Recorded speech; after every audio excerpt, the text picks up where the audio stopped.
Hi everyone, my name is Shelly and I'm going to be your facilitator for today. Today's learning material is BSBINN301, which is all about promoting innovation in a team environment. So in this learning material, there are actually four key elements.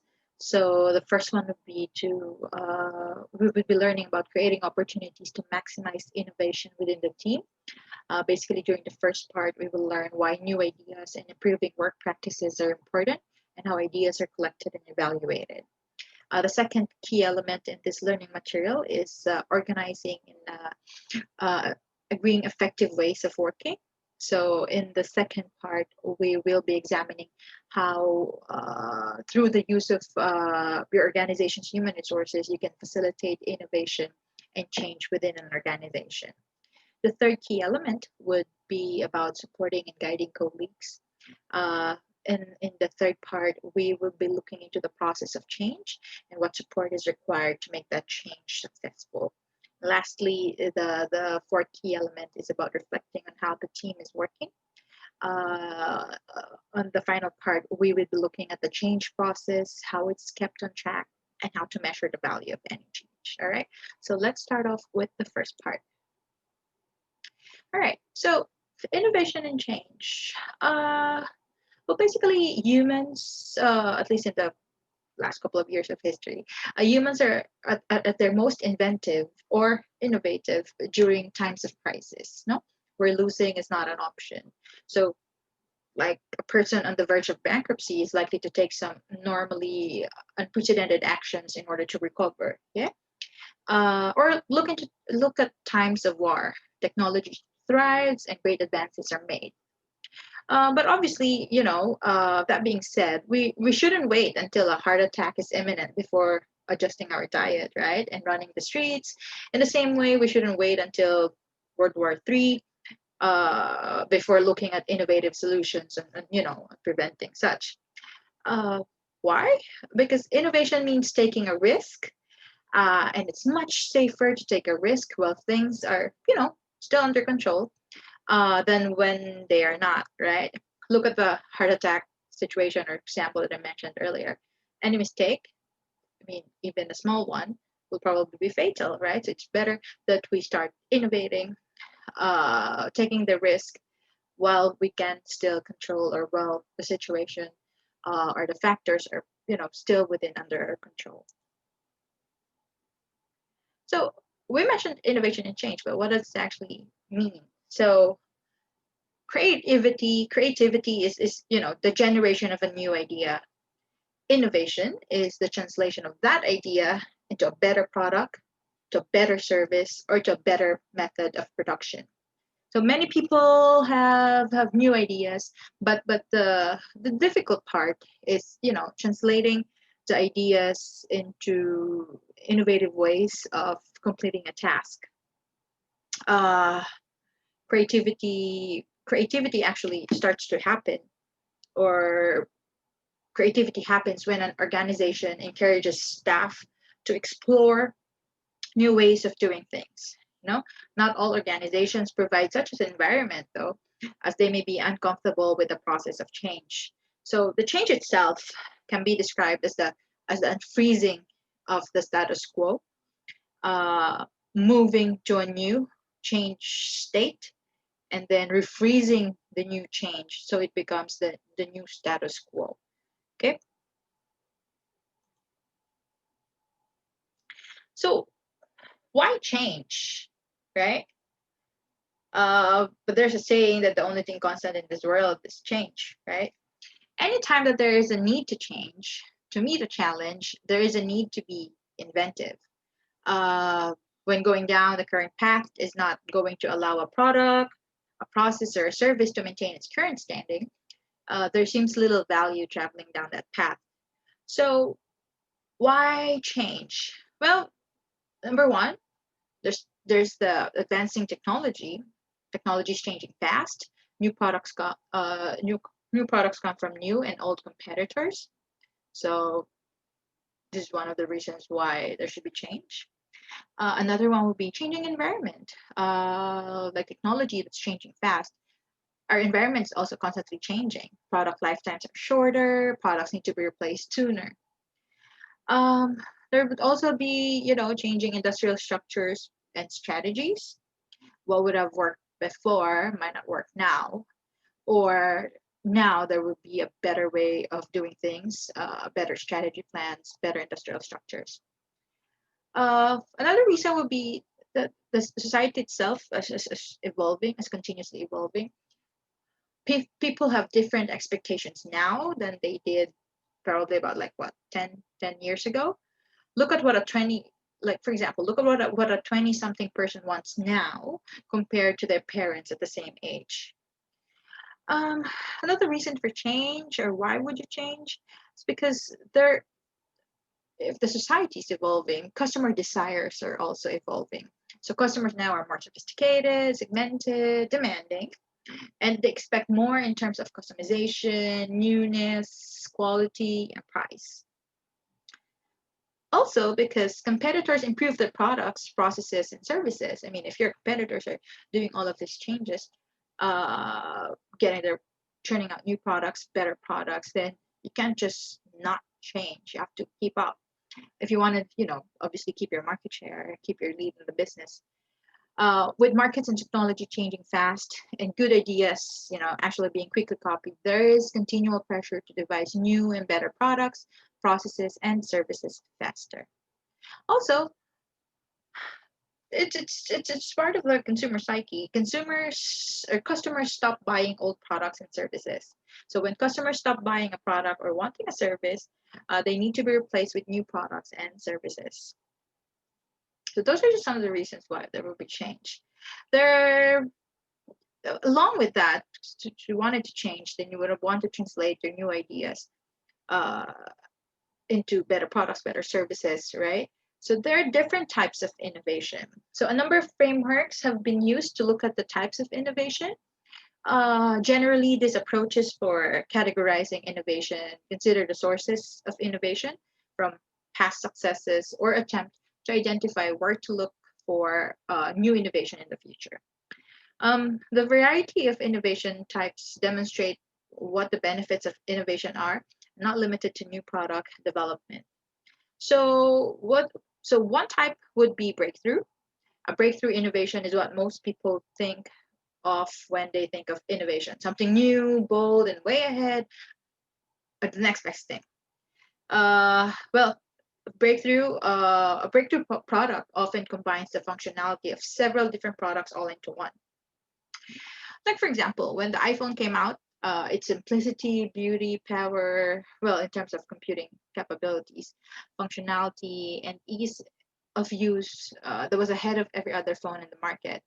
Uh, well, uh, there would sure there would be like a multitude of phones that could technically do many things that the iPhone could, but uh, it was great at that time. The sleek structure of the iPhone was very different from all the other phones that were available at that time when it first came out, right? So, like, regardless of how you slice it, making a totally new and breakthrough product will likely require access to a pool of potentially vast resources. No, but don't get discouraged if you have a breakthrough idea. You may be able to secure venture capital funding so long as the market and business case warrants it. For breakthrough innovation, intense focus actually is required. One of Steve Jobs' best quotes is that focus is about saying no to 1,000 things. That's the kind of focus that's required to achieve a breakthrough. Uh, for breakthrough innovation, you would have to have a detailed understanding of the end user. So understand exactly what the job to be done is, and build on your idea to ensure it gets a job done better than the next best solution. And then, you have to have the right technical competencies. Do whatever it takes to learn or acquire the skills necessary to execute your idea. If you or your team have the expertise required, you will be able to execute that idea into fruition. Uh, Another type of innovation is called sustaining. Sustaining ideas has to do with improving the current product by developing versions 2, 3, 4, and so on until the product reaches the end of its life cycle. Normally, large organizations are very good at sustaining innovations because their resources, business processes, and cultures are set up in a way that enables sustained efforts. Typical sustained efforts would include feature fixes or additions. So, like most next generation products will come with a handful of fixes or new features that addresses previous, gripes or previous issues with the first generation products. Um, would also include cost reductions, like as sale volume grows for a product, the cost of purchasing raw materials for that product decline, in addition to design enhancements that simplify the product or enable it to use less expensive materials. Typical sustained efforts also include product line expansions or proliferation. So when first launched, most new products don't have a full suite of products to meet each end user segment needs, and will gradually develop their product line by offering additional sizes, colors, etc. So this is like, if you think about it, maybe this can be like the different versions of PlayStation. So you would have started with 1, 2, 3, 4, and in this month or in December, the new one would have come out already. Uh, each version would have, something an improvement from the previous one, or would have addressed any other issues from the previous generation. Another type of innovation is a new market. So, a new market innovation actually refers to using a current product in a new way and sometimes even for a different segment of customers. For example, Mackenzie's bicarbonate of soda. The primary use for bicarbonate of soda is a leavening agent for dough when you're baking breads, right? However, after a while of being in the market, Mackenzie discovered a trend among their customers to use bicarbonate of soda as a deodorizer. People were putting an open container of bicarbonate of soda in their fridge, simply to neutralize any odors that may come from foods that were going stale. So this new use, which is totally different from the first intended use, prompted the organization to start, marketing bicarbonate of soda as a multi-purpose product rather than for use in baking only. So the new marketing campaign basically marked the introduction of bicarbonate of soda to a new market for a new purpose. So previously it could be just marketed to bakers or to anyone in the baking business. But afterwards, it would have been targeted to mothers, it would have been targeted to housekeepers, would have been targeted to people basically just wanting to find like a deodorizer or something that could take away smell in the household or whatever, right? So that's new market. Uh, so like new market could also be you need to also consider adjacent spaces, like what industries or uses would you consider as adjacent. Often adjacent spaces are fertile grounds for introduction of your existing products or services. You can also look into other jobs to be done, like for example in the Mackenzie example, right, where carbonate soda was capable of performing multiple jobs for the customer quite well, even though at the beginning the organization was obviously only thinking of the job of baking because it was a leavening agent. What other jobs does your product do? Could those be marketed to other customers? And then we would have to look also into customer usage studies. So for some products, customers may already be using your product in new and different ways that you haven't considered yet, like the one that we gave example earlier. So ethnographies or other observation type market research methods are best suited to bring those use cases to light. And the last type of innovation is called disruptive. Yeah, this term is a very specific and insightful meaning. The concept was born out of years of research by Harvard Business School, Professor Clayton Christensen, who, while obtaining his PhD, set out to answer the question, why do successful firms fail? His conclusion was essentially the idea that startups are able to gain significant market acceptance for their products through simplifying the user experience, lowering the cost, and reducing number of features in a product to a degree that allows, you know, a large group of consumers to adopt the product. Many organizations that have followed this model have been successful, disrupting larger, more established organizations, and in turn, setting themselves apart as leaders in their respective market. Disruptive innovation means, simple, low-cost solution to your customer's problem. Uh, the key things to keep in mind when coming up with disruptive ideas would include, you know, look for competitors that have overserved their customers to the point where the solution is far more advanced and maybe expensive than it needs to be in order to accomplish the main purpose of that product. So there you have it. There are four types of innovation. You have breakthrough, sustaining, new market, and disruptive. So what are the kind of like the types of innovation that you think would fall, or what would be an example for each of these types? So you can check onto that, and then try to see if you'd be able to find like an example for each of these types of innovation. Now, what are the benefits of innovation? We keep on saying innovation, but why? Well, wasn't it for us? So benefits of innovation actually can start off with improved productivity and reduced cost. A lot of process innovation is obviously is about reducing unit costs. This might be achieved by improving the production capacity and or flexibility of the organization to enable it to exploit economies of scale. Um, Another would be having better quality products and services. Well, by definition, better quality products and services are more likely to meet customer needs. Assuming that they're effectively marketed, that should result in, higher sales and profits. What are the other benefits of innovation? Well, building a product range. An organization with a single product or a limited product range would almost certainly benefit from innovation. I mentioned earlier, like innovation is like another example would be having like a fleet or a suite of all other items related to the product, right? A broader product range provides an opportunity for higher sales and profits and also reduces the risk for shareholders. Another benefit of innovation would be the ability to handle legal and environmental issues. Well, innovation might enable the organization to reduce its carbon emissions, produce less waste, or perhaps comply with the changing product legislation. Changes in laws often force organizations to innovate when they might not otherwise do so. Remember that industries, there would be certain acts, regulations, legislations that govern the certain industry. And if it's changing, then even if you're not bound to change, you would have to in order for you to be compliant, right? Well, what are the other benefits of innovation?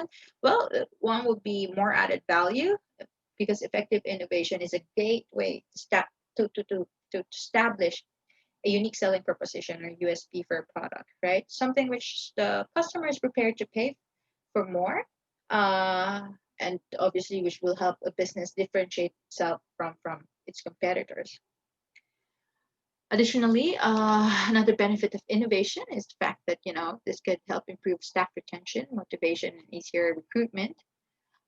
This is not really an obvious benefit, but often very significant. Potential good quality recruits are drawn to a business with a reputation for innovation. Innovative businesses have a reputation for being inspiring places in which to work at, right? Well, we mentioned that there are benefits of innovation, but we did mention earlier also that there would be risks also with innovation. Well, let's look into them, into those risks. Well, risk of innovation, strategy of investing in research and development or R&D, and innovation can bring significant rewards, but like we said, it's not without risk. Among the potential pitfalls are like number one, competition. An innovation only gives you or confers a competitive advantage if competitors are not able to replicate it in their own organizations. Whilst patents provide some legal protection, the reality is that many innovative products and processes are hard to protect. One danger is that one research driven innovative organization makes the initial investment and takes all the risks only to find it's competing with many Me Too competitors riding on the coattails of the innovation of that one uh, organization. Another risk would be, uncertain commercial returns. Much research is speculative, and there is no guarantee of future revenue and profits. The longer the development timescale, the greater the risk that research is overtaken by competitors too, right? And then another risk would be the availability of finance. So, like other business activities, R&D, has to compete for scarce cash or for budget allocation. So, given the risks involved, R&D demands a higher rate of return. That means that for organizations that have limited cash resources, the opportunity cost of investing in R&D can be very, very high. So, what are the factors contributing to innovation? So, you have internal and external factors. So, the internal environment is important in developing innovation and finding innovative ways. Internal factors that contribute would start with unexpected occurrences, including mishaps such as failed product. Well, it's often through unexpected failures or unexpected successes that new ideas are born from new information brought to light. For instance, Ford's failed Edsel gave the organization new information about marketing that allowed it to achieve stellar gains with succeeding products. Um, Unexpected occurrences can also take the form of accidents. For example, the hugely successful NutraSweet uh, artificial sweetener was created by an accident during a project completely unrelated to sweeteners. So I'm not sure if you're familiar with the Edsel, Ford Edsel. It was a car that was marketed as for car of the future, but it had a lot of problems. Well, apparently it had shoddy workmanship, some issues like steering wheel was not attached.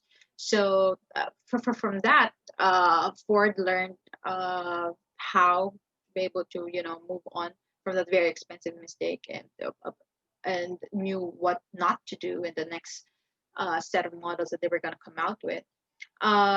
It's like the NutraSweet example for an instance is that the scientist who discovered it was actually working on an anti-ulcer drug, but accidentally when he licked his hand so that he could flip or lift the paper, he licked it and he tasted it was sweet because it was I think contaminated with or or the sample was contaminated with aspartame or something. So from then he realized that, oh, okay, so this is something, it has the components of being a low calorie sweetener, and that's how it came into life. So unexpected occurrences would either failure or successes really would have an effect that would contribute to innovation. Another one would another internal factor would be incongruities resulting from a difference in an organization or industry's perception and reality. So, for example, although the demand for steel continued to grow between 1950 and 1970, profits in the steel industry fell. So this incongruity caused some innovators to develop the steel mini mill, which is a less expensive method of making steel that was also more conducive to changing market demands. Another one would be innovations inspired by process needs are those created to support some. So like other product, to support some other product or processes. For example, advertising was introduced to make mass-produced newspapers possible.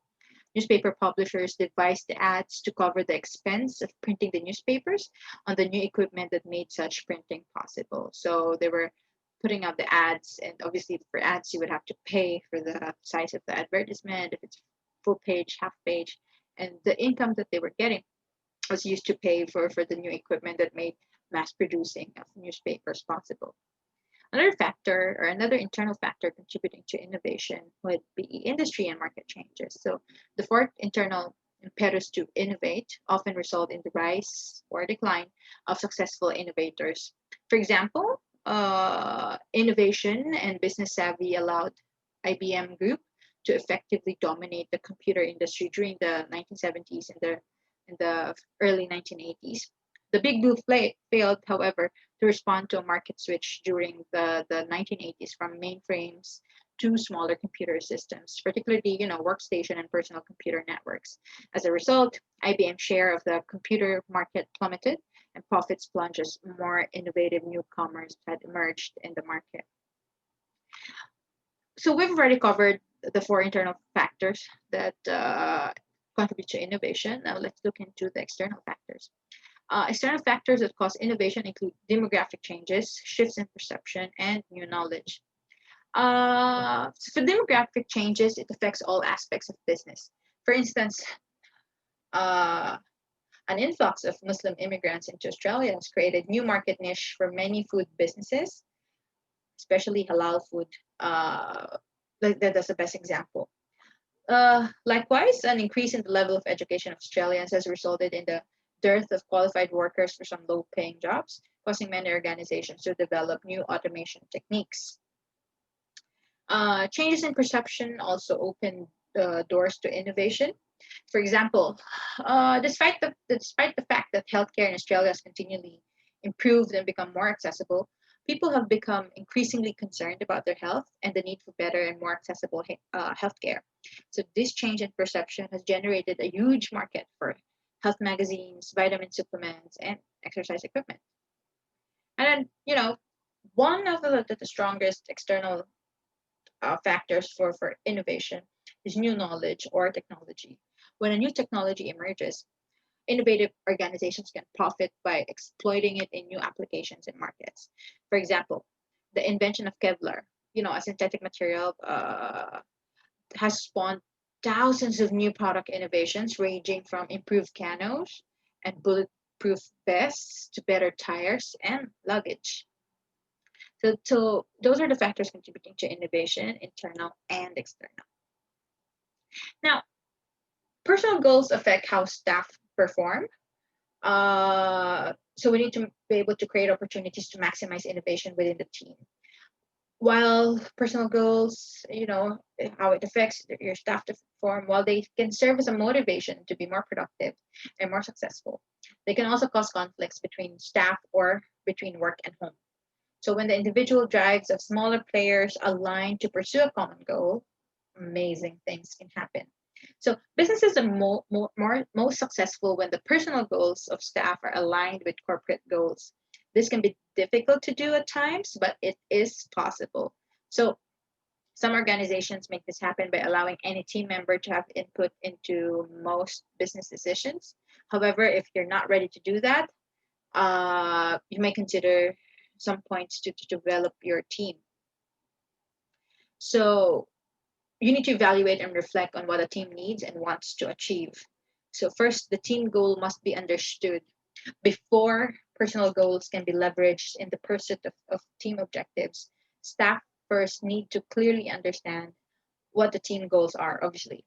If they don't understand it, if they don't know it, then how are you able to align with their personal goals, right? A clear understanding of your organizational values and goals will prevent any potential conflict and confusion.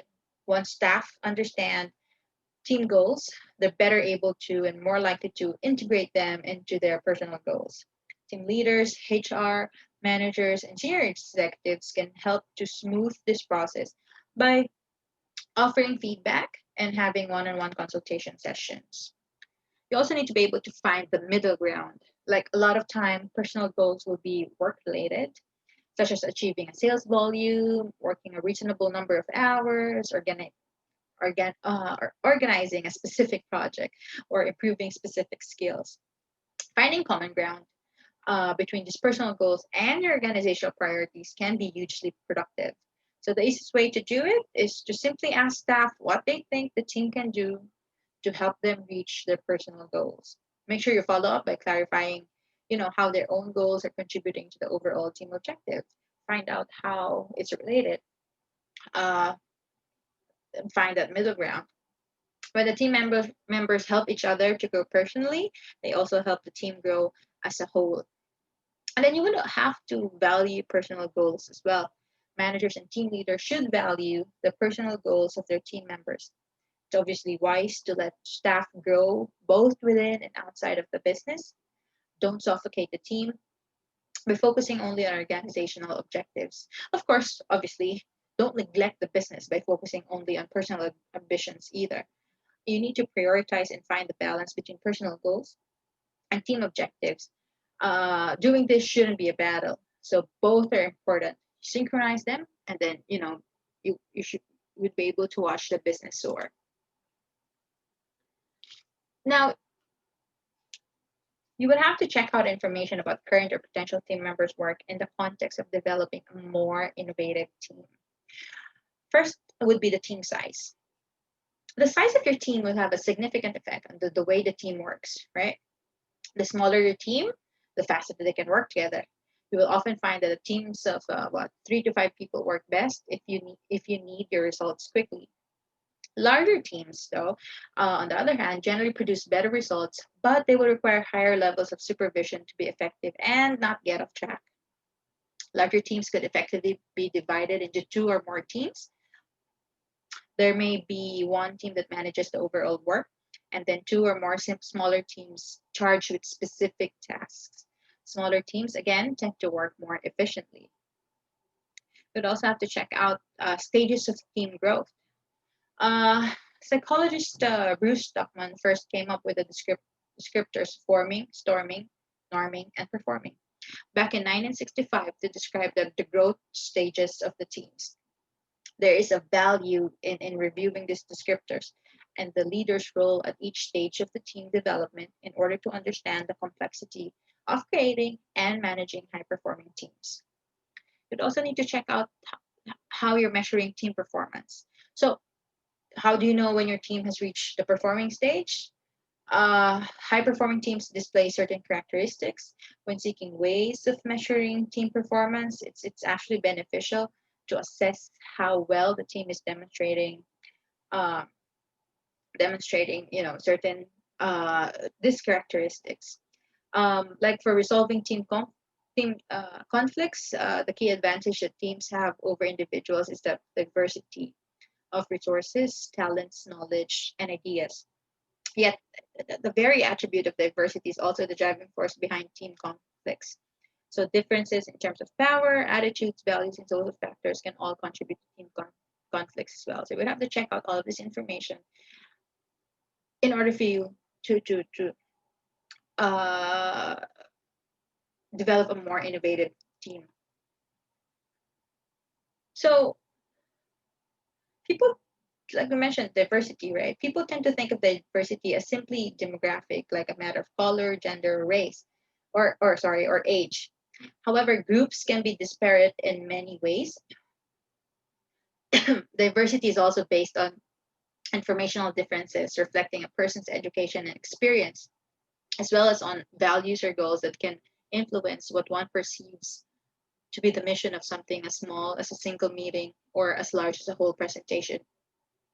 Uh, or large as a whole organization. Diversity among staff can create better performance when it comes to out of the ordinary. So, first one would be cognitive flexibility. Having team members of different academic backgrounds can significantly broaden a team's ability to tackle obstacles. For example, if a team is composed of very similar members, they might come up with only 2 or 3 ways to address a problem. Or they might be inclined to agree with each other without, sufficient criticism or feedback. A diverse team has the opportunity to offer more potential solutions while challenging each other's viewpoints as a means of identifying the best possible solution for the organization. So another one, when you look into bringing people into the team to make suggestions or for team members based on what needs to be achieved and the potential for cross fertilizing ideas. Another would be looking to the roles and motivation. Uh, a diverse team can allow members to serve specific roles on the team in accordance with their individual strengths. Having a specific role on a team can help, bolster a team member's sense of responsibility and purpose, which in turn can motivate that team member to perform at a higher level of effort. When a team member feels they have been given a role because they're the best person for that job, They may be more motivated because of the confidence that has been placed in them. Uh, Also, productive conflict. One effect of the diversity and problem-solving situation is that conflict arises more frequently. This conflict can be hazardous if it isn't managed properly and devolves into fighting. However, when team members remain focused on the team goal and are respectful of each other, these conflicts lead to thorough critiques of all proposed ideas. For example, if one team member proposes a way to balance the team budget and another thinks the proposal is flawed, the team can collaborate and investigate until they reach a consensus. Through the process of strict critical analysis, a diverse team that challenges each other in order to get the best results possible is more likely to succeed. Another one would be increased creativity. Diversity resists conformity, right? For example, if a team is composed of upper middle class white males and one team member proposes they market their new automobile as being classy yet moderately priced, the rest of the group might concur and approve the plan. However, a team of men and women of varying age, ethnicity, and socioeconomic upbringing might collaborate and choose to market the car as classy enough for a dinner party but sporty enough for an off-road track, and is also affordable. So there, see the difference?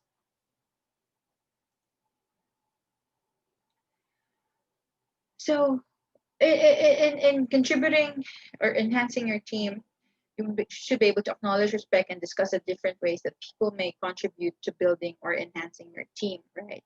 So you would have to, first one would be, creating positivity or creating positive energy within the team. Some team members must need to bring fire into the team, right? They will display energy and enthusiasm. They will be willing and daring to implement plans that have been devised. Their energy is very important in teamwork. It can motivate others to also bring their positive behaviors for teamwork to the forefront. uh, Fundamental literacy strengths, like particularly, like strong in visual literacy, written or spoken communication. When your team members genuinely care, they want to do their best to effect worthwhile results for the team. This means that sharing their skills in the interest of achieving team goals in all areas where they have greater skills than others. And generating ideas, the ability to create new ideas is very essential in teams, right?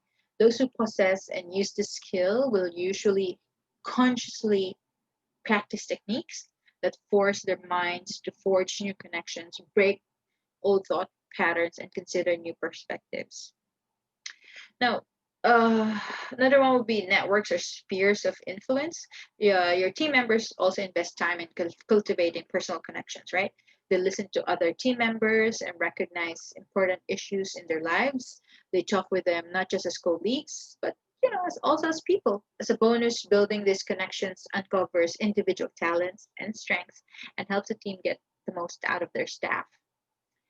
Better ways are generated by a range of thinking styles.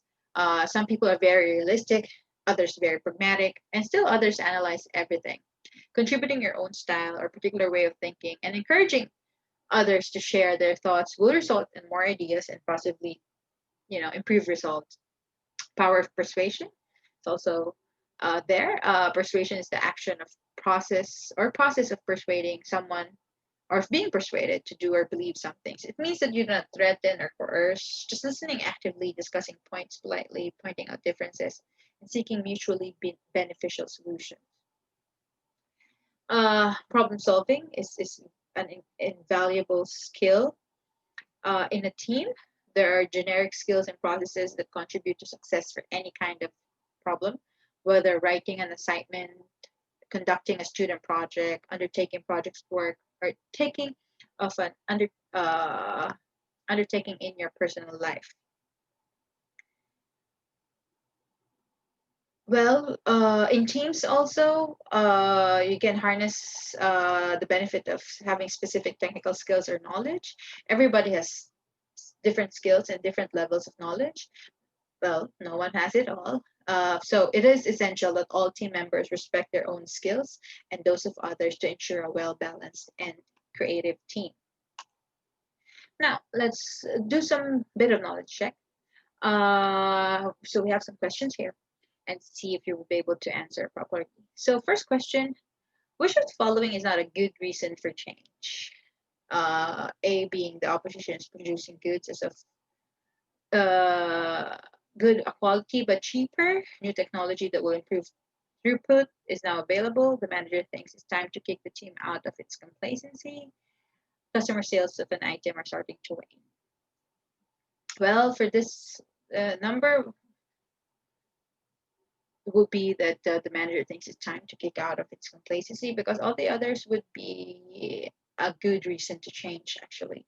Which of the following is a disadvantage of interviews? Well, interviews are mostly very time consuming.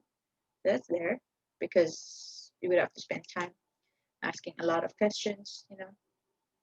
Uh, which of the following is an idea from outside the normal work environment? Well, with this, outside would be someone who's not usually within your work environment. So it looks like from this example, it would be a supplier because they're not usually within the circle.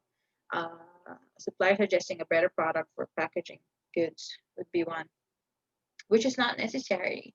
Changes need to be, well, we mentioned earlier that changes generally comes with risk, with a certain factor of risk, right?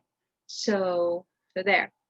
Um, in this particular learning material, the most important key elements or key takeaways that you should have is that creativity is a generation of a new idea. Innovation is the translation of that idea into better product, service, or method of production. Speaking of creativity, creativity actually occurs when an organization encourages exploration by its employees of finding new ways of doing things. Anytime there is a need to change, to meet the challenge, there is a need to be innovative. To generate ideas and for you to actually affect change, successful organization needs to look at their environment, including developing acceptance of change. Like, because we mentioned earlier, those are some of the reasons why you would need to innovate. A lot of changes, encouraging new ideas, breaking down the departmental walls and allow interaction, accepting failure as a way to success, providing clear goals and objectives, and offering recognition to those that perform. And then the flow of people and information between the company and the environment is very vital for innovation. This means going outside the four walls of the company structure and using all the resources that we can. In a group or a team, like we mentioned, individual and group feedback is critical to ensure everyone is going down the right path and that everyone has an opportunity to participate. We also need to keep in mind that being innovative and having lots of great ideas doesn't mean risk implementation of change is a given. Uh, you would also have to make sure that resources are considered.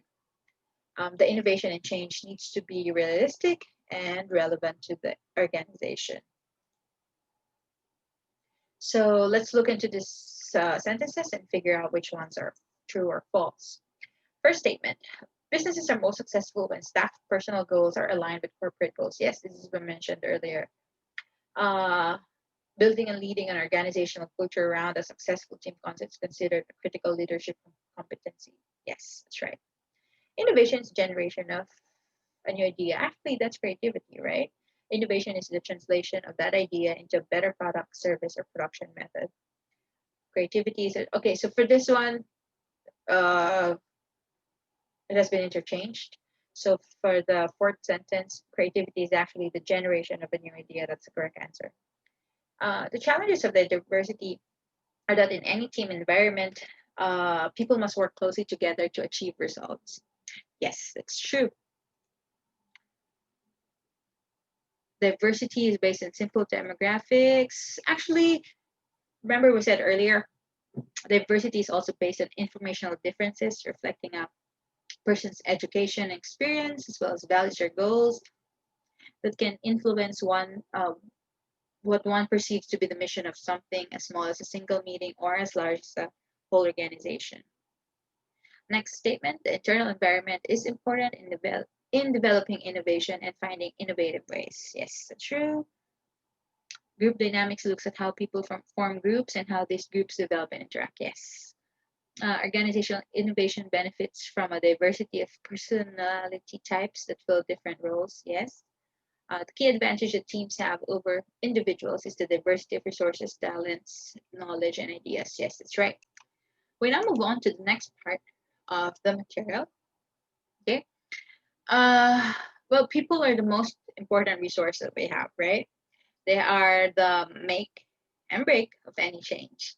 No matter how good or how well thought out a change is, without buy-in, it's likely to fail, and in the longer term will determine how well a business does or does not operate. So a project team is created to complete a particular task or a project. Members are chosen because their qualifications or experience may be valuable for the purpose or for the project. The teams are generally chosen by management and disbanded when the project is already finished or completed. For example, a team may be made up of a supervisor, an engineer, an operator, a quality control person, and a costing person to look at a specific quality problem. So you would have to, what we're discussing right now is you would have to jointly establish ground rules for how the team will operate. So the first one would be constructing your team. So look into the project team. And then next one will be participative work. Participative work team is able to take some initiative and to participate in decision making within the group. So it's created to complete a range of duties.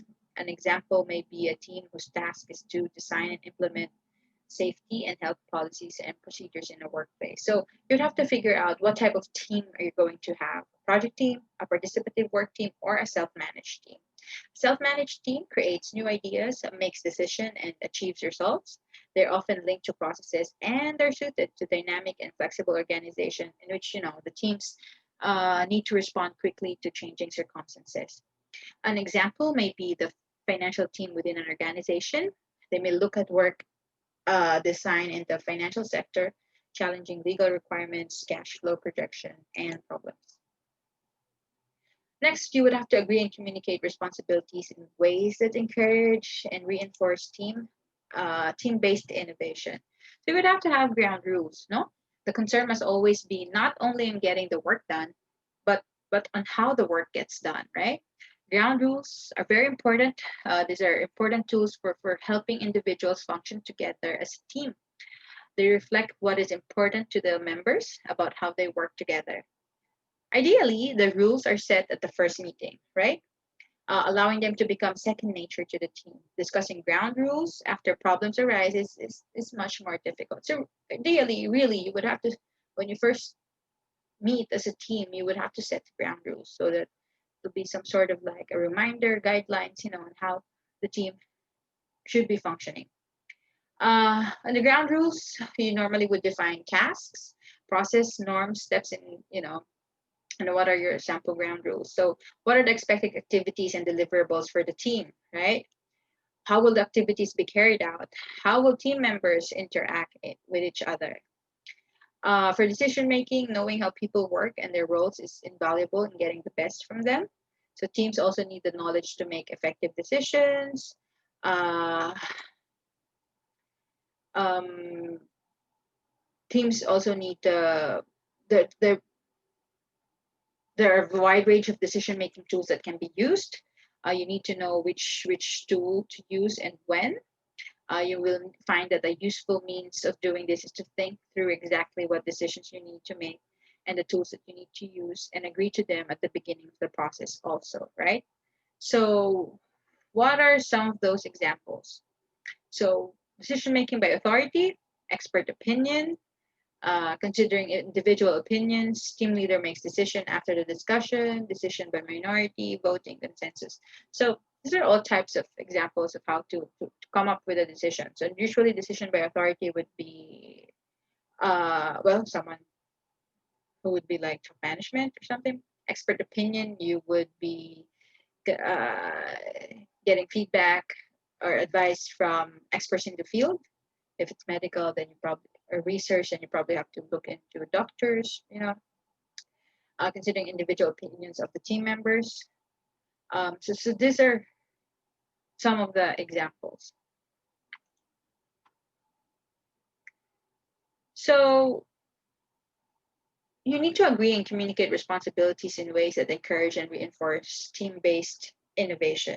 So many organizations fail at innovation because leaders don't understand that innovation is a process, and the talents required at each step of the process are very different. So different, in fact, that it's unlikely one individual will be strong on more than one of the steps. This means that for innovation to succeed, it needs to be a team-based process. But not all teams have team members with all the required talents, right? So, okay. So we said previously that teams must be able to make mistakes because that is how learning occurs, right? Well, it would be foolish to allow them to undertake what you could clearly see could result in serious consequences. They do need some wiggle room. So enough, but not too much guidance and structure. There should also be equitable sharing of workload. Earlier, we stated that diversity is necessary to get the best result, but so is support. And support for those who are overburdened is important as well. Everything should be for the team's success. Nothing should be on a personal level. And then you would have to follow through with ideas. When suggestions are offered, something must be done, right? It's thankless and discouraging for those making recommendations to have them acknowledged and then not taken any farther. For team-based innovation, you also need supportive communication. All communication must be positive, safe, and encouraging. There should be no criticism or harsh retorts. Now, for idea creation, participation by a number of people in developing your innovative idea is a key to good results. Encouraging more input and viewing problems and solutions from different angles gives you more options to investigate and a greater likelihood of finding a solution that no one or two people would have found. There are a number of techniques which you can use in your decision making process in order to encourage active participation and minimize conflict among group members. So one is structured brainstorming. So brainstorming is the blending of problem solving and discussion. It can be used by an individual or a group for generating ideas for change. It operates on the premise that the more ideas that are generated, the greater the possibility of finding a workable solution to a given problem. Brainstorming is useful for generating many ideas in a short period of time, encouraging creative, spontaneous thinking, helping people temporarily suspend judgment, expanding or piggybacking ideas. Another uh, Another technique for idea creation is the Tourette procedure. It's a group idea generating and prioritizing tool. Its strength is its ability to address several issues at once in a highly interactive group setting.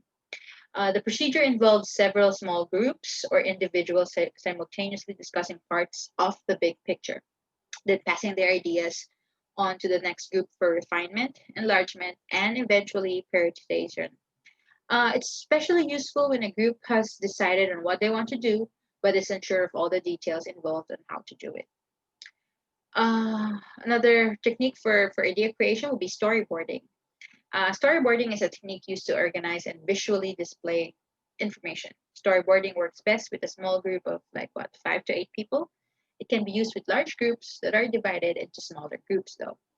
It requires a quiet, comfortable room without outside distractions. The rooms must have clear walls so papers and cards of all sizes and shapes can be taped to them. It takes a lot of wall space. The key to the storyboarding process is a skilled trainer that the group recognizes as being fair and unbiased. So, setting the team's direction is often the easy part, no? Getting staff to buy into the concept of working uh, collaboratively, sorry, can be more difficult. Some people simply like to work independently. Others may not be convinced of the true benefits of working as a group. Therefore, when you present the idea of working on a team, you'll want to emphasize the positive aspects of the experience in order to achieve team buy-in, right? Explain that each individual was specifically chosen for the contributions they can make in helping the team achieve its goals. This instills pride and a sense of purpose among those asked to join the group and will encourage buy-in. You should also talk about how they should prioritize the team's work in the context of their current responsibilities, and then stress the importance of being open minded and flexible. especially when forming a cross-functional team. So you need to plan and schedule activities to allow time for thinking, challenging, and collaboration. You need to stress the importance of creativity. So when you already have a team, what do you have to do to be able to, get their brain juices flowing, I guess. Uh, Stress the importance of creativity. Ensure all of your staff know that you want to hear their ideas, right? Unless they understand how innovating your business processes can keep your firm competitive, your efforts at encouraging creative thinking risk falling flat. So you have to make them understand that you're very open to their ideas.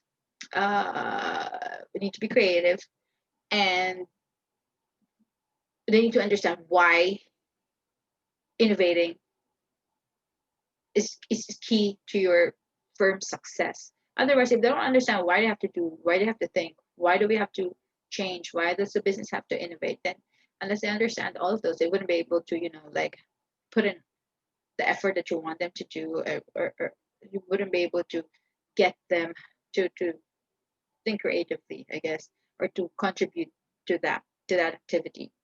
You need to also make time for thinking. You should also give individuals a space to reflect privately on their work if you think they need it. Encourage teams to take a little time away from the meeting to consider whatever is on the table. So you need to stress the importance of creativity. You need to give them time to think. You would have to then make time for brainstorming. You have to allocate time for new ideas to emerge. For example, set aside time for brainstorming, hold regular group workshops, and arrange the team days out.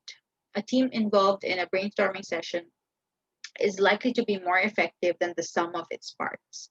Individuals within the team can feed off each other, exploring, testing, and refining their ideas. You also need to actively solicit ideas. Obviously, model behavior quite literally. Keep your door open to new ideas. You can't be telling them that you want to hear their ideas, but when they actually try to go to you, that you're like don't have time for them. So you need to be able to actively solicit ideas.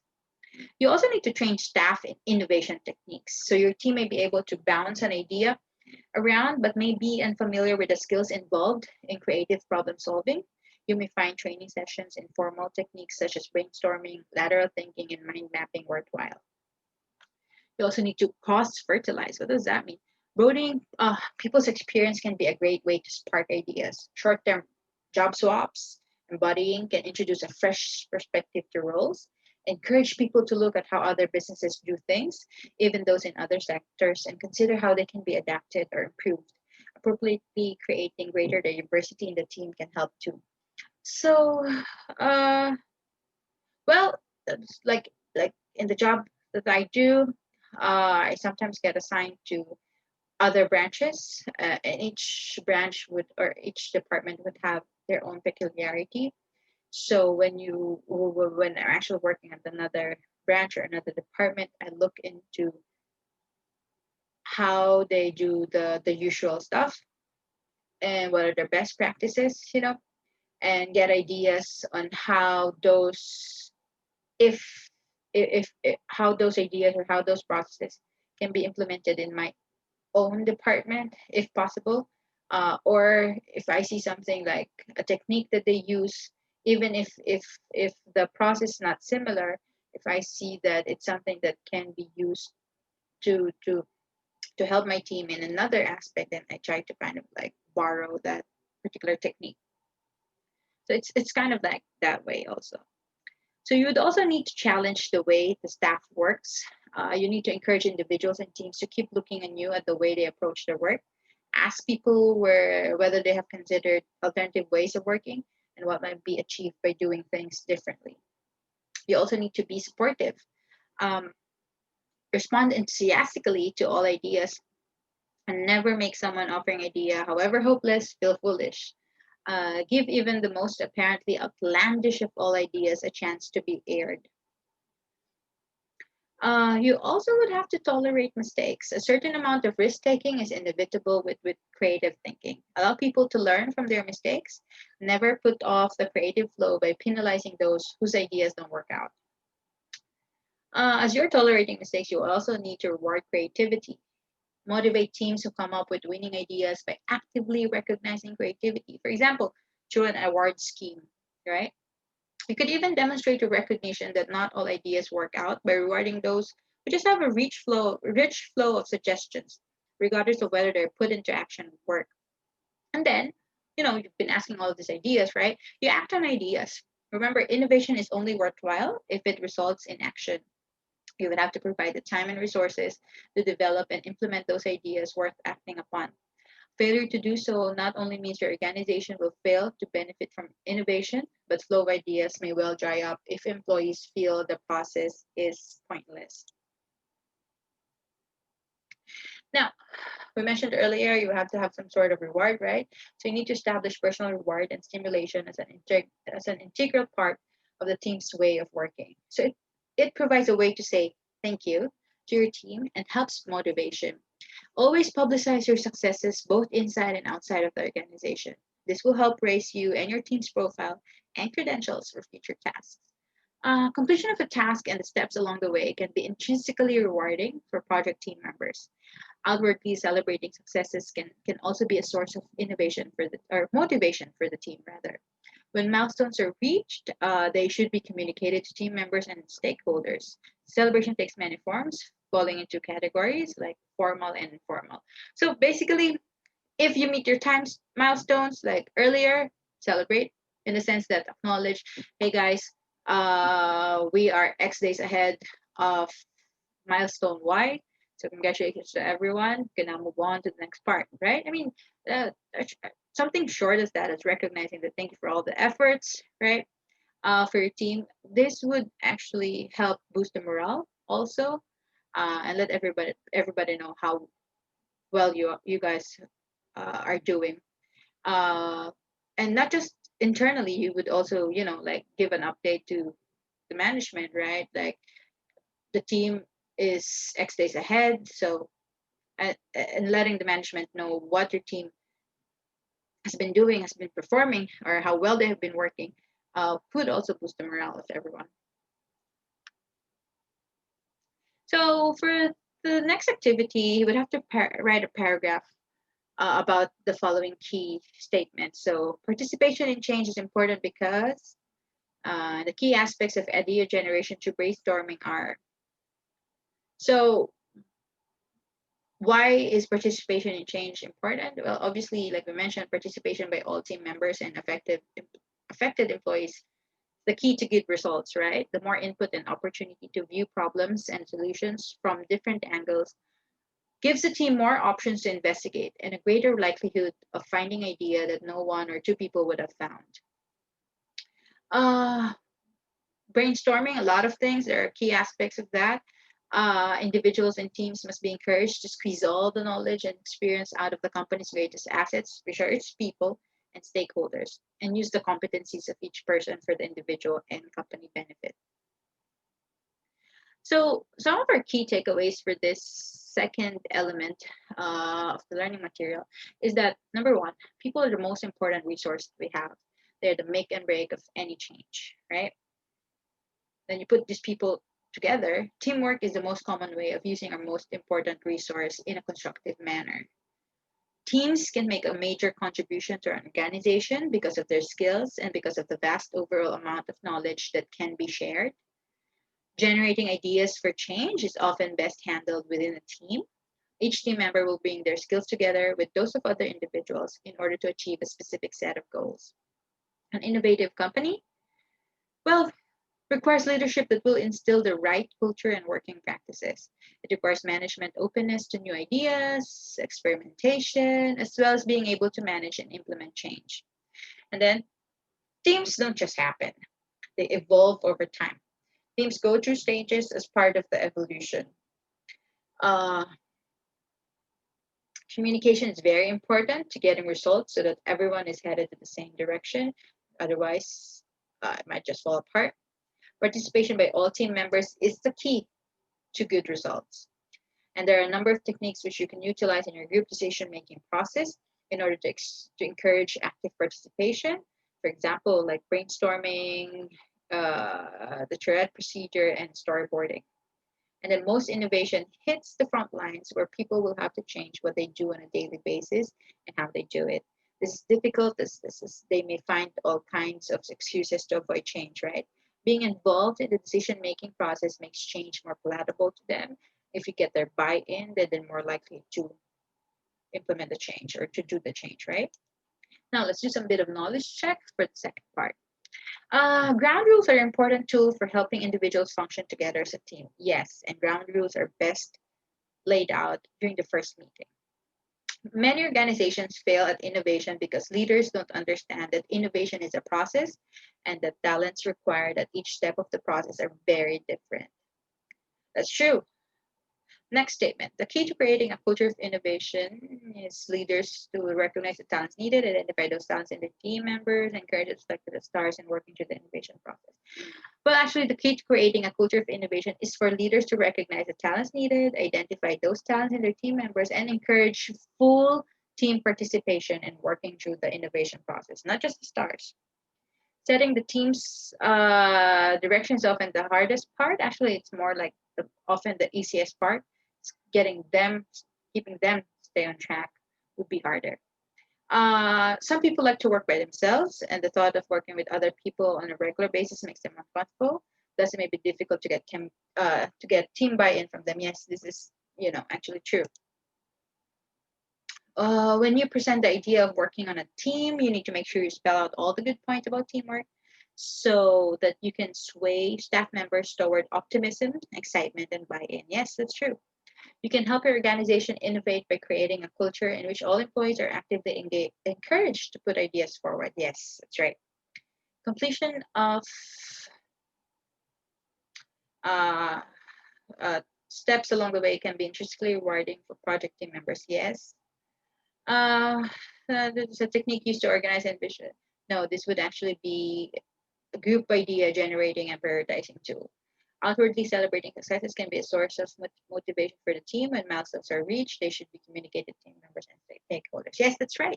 So that's the first two key elements of this learning material. We will proceed to the next one on the next session. All right, thanks.